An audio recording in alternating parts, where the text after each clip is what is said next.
Assalamualaikum warahmatullahi wabarakatuh. Hi everyone, good morning. How are you today? Miss harap semua dalam keadaan sehat ya. Alhamdulillahirrabbilalamin. Hari ini kita akan melanjutkan pembelajaran sains kita. Are you ready?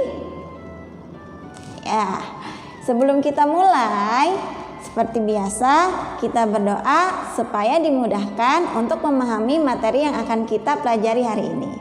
Praying rule, up hand and down head. Pray before study, let's pray together begin. Bismillahirrahmanirrahim. Rabbi zidni ilman nafi'a warzuqni fahma.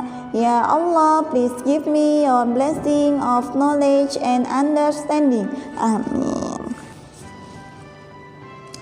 Silakan persiapkan buku sains dan alat tulis. Hari ini kita akan melanjutkan pembahasan kita di unit 6, Earth and Weather. Minggu lalu kita sudah membahas lesson 1, yaitu What is the water cycle? Apa itu water cycle? Masih ada yang ingat? Ya, water cycle is the movement of water from Earth's surface into the air and back again. Water cycle adalah pergerakan air dari permukaan bumi ke udara dan kembali lagi ke bumi. Nah, ada berapa stage? Ada berapa tahapan? There are 4. Yang pertama, evaporation, condensation, precipitation, and storage. Today, we want to learn about how do we describe features of Earth's surface, bagaimana kita menggambarkan bentuk dari permukaan bumi. Dan yang kedua, kita akan mempelajari what are weathering and erosion. Apa itu pelapukan dan apa itu erosi.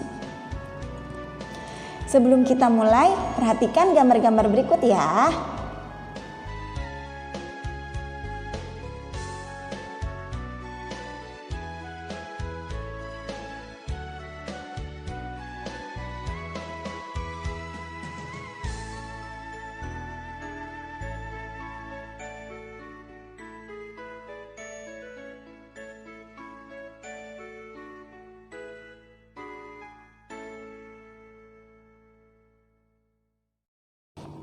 There are 2 kind features of Earth's surface. Ada 2 jenis dari bentuk permukaan bumi. Yang pertama ada landform. Dan yang kedua ada bodies of water. Landform bisa kita artikan sebagai kenampakan bentuk dari permukaan bumi yang berupa daratan. Ya. Sedangkan bodies of water bisa kita artikan sebagai kenampakan dari permukaan bumi yang berupa perairan. Bisa membedakannya? Landform berupa daratan, sedangkan bodies of water berupa perairan. Nah, sekarang simak teks berikut ya.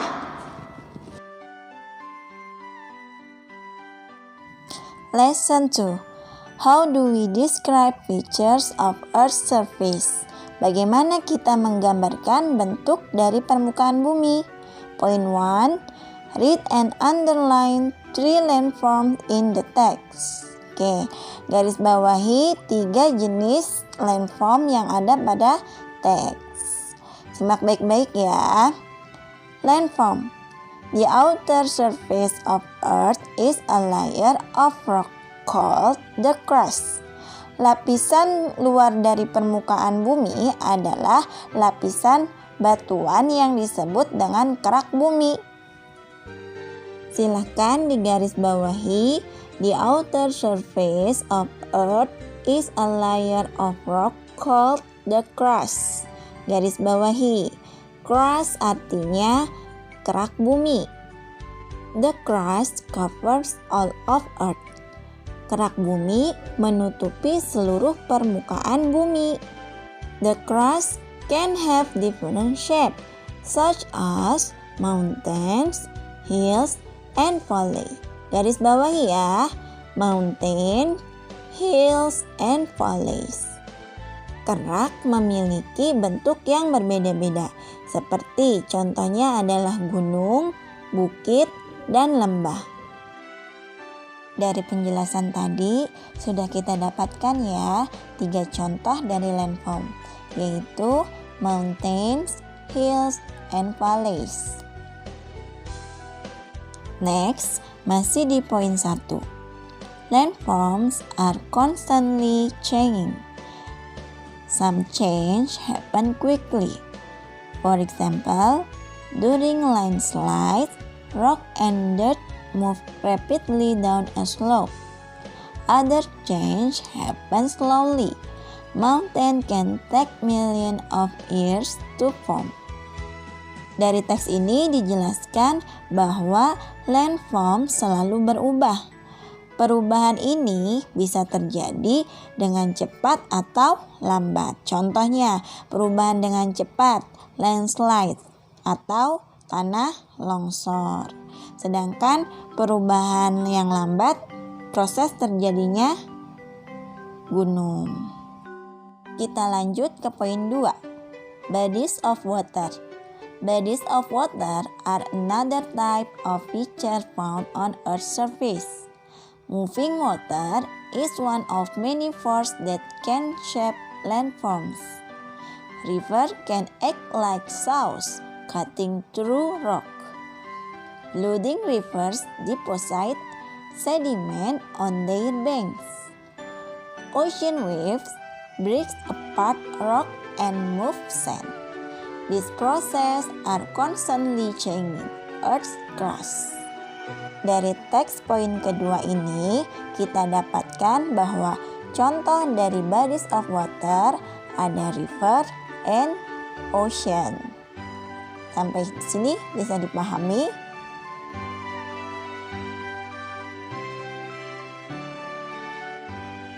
Sekarang buka halaman 68. Poin 4, features on Earth's surface. Bentuk dari permukaan bumi. Nah, di halaman ini lebih banyak lagi contoh-contoh dari landform dan bodies of water. Menurut kalian, mana saja yang termasuk landform dan mana saja yang termasuk bodies of water?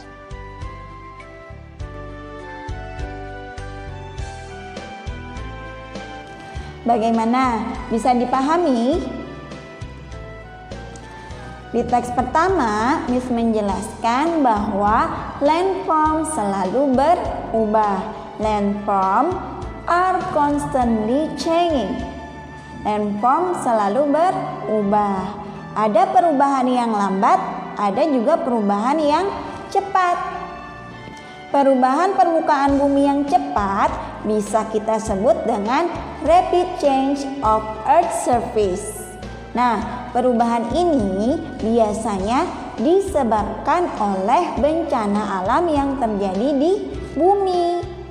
Sekarang, open your book on page 69 dan simak teks berikut. Now, open page 69. Point 5. Rapid change to Earth's surface. Perubahan cepat pada permukaan bumi.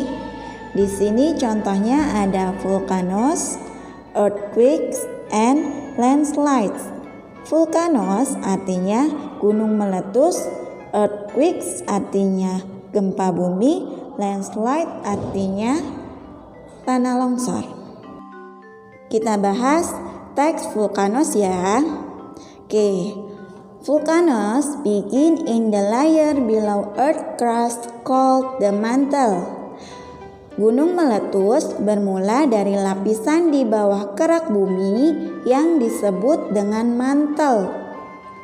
Here, melted rock called magma forms. Di sini terdapat batuan yang meleleh yang disebut dengan magma. First, magma collect in a pocket called a magma chamber. Jadi pertama, magma ini berkumpul di satu tempat yang disebut dengan magma chamber, atau artinya dapur magma atau ruangan magma ya. Next, magma push up through weak spots in the crust.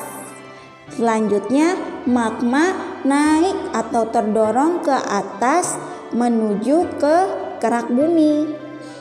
Then, magma erupts through a bowl-shaped crater. Kemudian, magma keluar atau erupsi melalui crater. Crater itu kawah ya. Jadi ujung dari gunung berapi disebutnya kawah.